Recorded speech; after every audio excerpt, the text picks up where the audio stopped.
Assalamualaikum warahmatullahi wabarakatuh. Perkenalkan, nama saya Sela Sevianaudi dengan NIM 222287. Ingin mengajarkan kalian salah satu yang materi yang ada di RPS struktur data, yaitu array. Array itu sangat penting. Di setiap project itu pasti ada array. Karena array itu ya pokoknya ya sangat penting lah pokoknya buat setiap project C++ itu. Jadi saya akan mengajarkan secara logika sederhana yang pakai contoh projectnya itu project statis. Nah, jadi pertama-tama saya minta maaf ya untuk lihat arah ke sini dan nanti aku langsung lihat ke sana. Jadi kalau di sini itu ada kamera HP saya. Nah, kalau di sini ada laptop saya, jadinya aku lihat ke sini. Nah, untuk array, konsep array itu ada sekumpulan data dengan tipe sama yang disimpan dalam satu nama variabel. Nah, satu nama variabel. Nah, satu nama variabel itu kayak apa sih? Nah, kayak yang misalnya in main. Dalamnya itu pasti ada in, terus ada tulisannya a. Nah, itu a itu ada variabel. Nah, gimana caranya tuh biar si variabel ini tuh bisa dimasukin beberapa angka. Nah, itu pakai array. Array itu kayak penampungan variabelnya itu loh. Nah, kalau secara statis itu kita tuh yang menetapkan berapa muatnya si variabel ini gitu loh, berapa angka. Nah, jadi kayak gini. Posisi data ditentukan dengan indeks dimulai dari 0. Nah, kayak misalnya contoh, in nilai dikurung itu ada tulisannya 5. Berarti variabel value angka yang bisa dimasukin di variabel nilai ini ada 5, nggak boleh lebih dari 5, itu nggak bisa. Nah, itu udah kalau statis ada ketetapannya seperti itu ya, sederhananya gitulah modelnya. Nah, itu setiap 5 itu kayak bayangannya kayak ID-nya kalian gimana gitulah pokoknya. Kayak ID-nya kalian, ID 1 itu nama kalian, ID 2 itu nama teman kalian. Nah, kayak gitulah intinya tuh kayak gitu. Nah, 5 itu dimulai dari 0, 0, 1, 2, 3, 4. Nah, jadinya kalau sebisa mungkin ya itu kalau misalnya kalian mau menetapkan yang bisa dimasukin segini, sebisanya tuh dibuat agak lebih dilebihkan dikit gitu loh biar nggak terjadi error ya. Nah, terus saya akan coba memperlihatkan project saya lah biar saya tuh juga enak jelasin kan, biar kalian juga paham gimana bentuk array itu. Nah, saya akan liatin ke kalian project sederhana punya saya. Bentar. Nah, project saya ini nih, coba bisa dilihat. In main, dalamnya itu ada in angka tapi nggak ditetapkan berapa, karena kalian semisalnya kayak saya tuh aku tuh mau masukin arraynya tuh angkanya semua ini gitu. Nah, ini kalian lihat kan 1, 2, 3, 4, 5, 6, 7, 8, 9, 10, 11 sampai 20. Berarti ID-nya ini kan ada 20 ya kan, yang bisa dimasukin di angka. Nah, jadinya kalian harus netapin berapa sih arraynya kalian itu. Array ID yang kalian masuk tuh berapa sih? Jumlahnya ada 20. Nah, kalian tulis 20 di sini. Bisa lebih, bisa kurang, terserah kalian kan ya. Nah, terus si i itu variabel i isinya 0. Nah, berarti i ini ID-nya mulai dari 0. 0 kurang dari 20 itu akan muncul terus kan. For itu gunanya untuk perulangan sampai ketemu kan, sampai ketemu ID-nya si 20 ini sampai mentok gitu.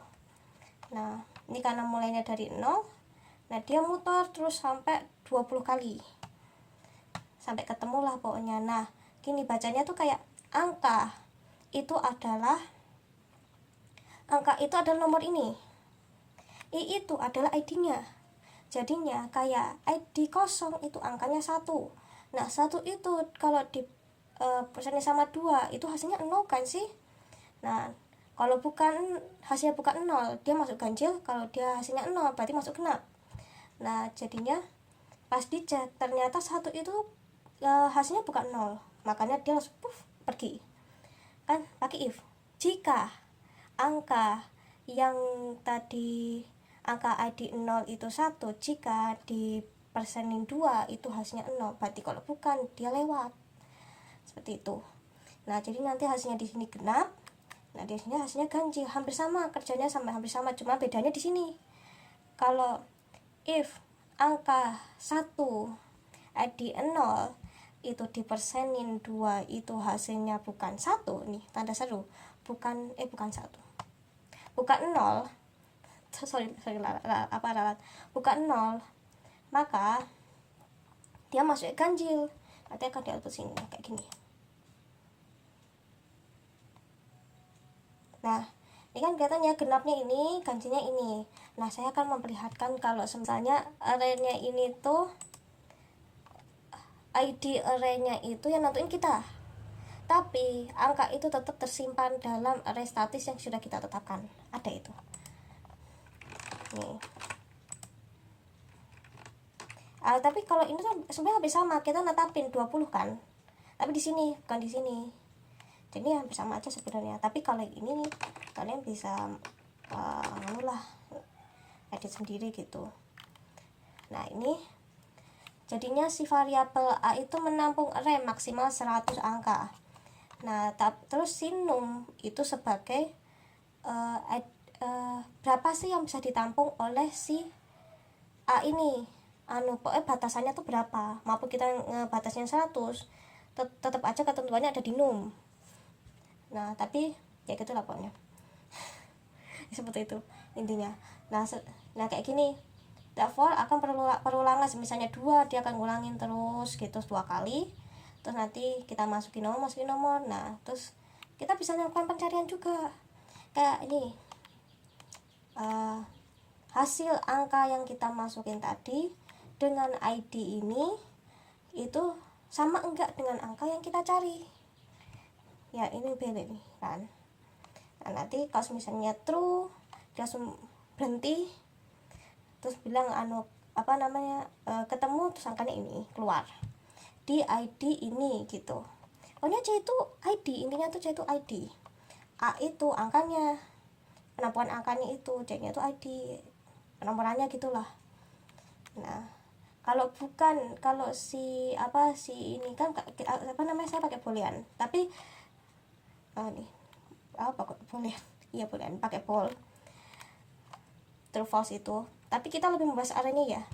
Ya pokoknya kalau nggak ditemukan nanti dia langsung nomor tidak ditemukan.